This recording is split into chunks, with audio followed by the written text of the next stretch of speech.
Nous sommes les premiers à gauche, point. Et par conséquent, la candidature à l'élection présidentielle sera insoumise. À partir de cette équation générale, la discussion est ouverte. Mais pas d'accord aux législatives s'il n'y a pas d'accord à l'élection présidentielle. La comédie est terminée. Nous voulons gouverner.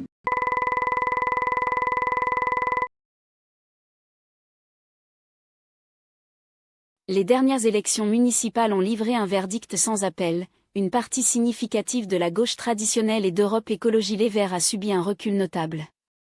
Ce constat politique, loin d'être anodin, entraîne aujourd'hui des recompositions stratégiques qui interrogent.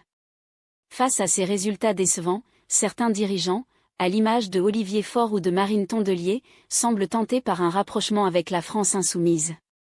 Pourquoi ce choix ?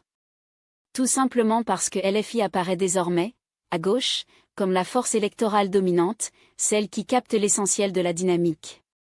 Mais ce rapprochement n'est pas sans condition. Jean-Luc Mélenchon a été clair, le leadership ne se négocie pas. Le candidat à l'élection présidentielle devra être issu de LFI, faute de quoi aucun accord solide ne pourra être envisagé, notamment pour les élections législatives. L'objectif affiché est explicite, diriger le pays, et non simplement participer à une coalition.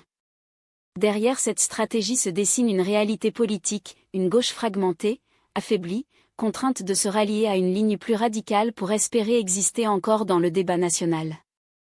Dans ce contexte, une évidence s'impose. La seule alternative crédible réside dans une droite forte, unie et assumée.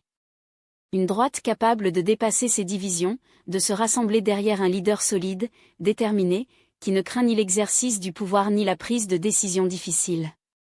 Car gouverner, ce n'est pas hésiter. Gouverner, c'est choisir. Et choisir, parfois, c'est trancher. Les Français attendent de la clarté, du courage et de l'efficacité.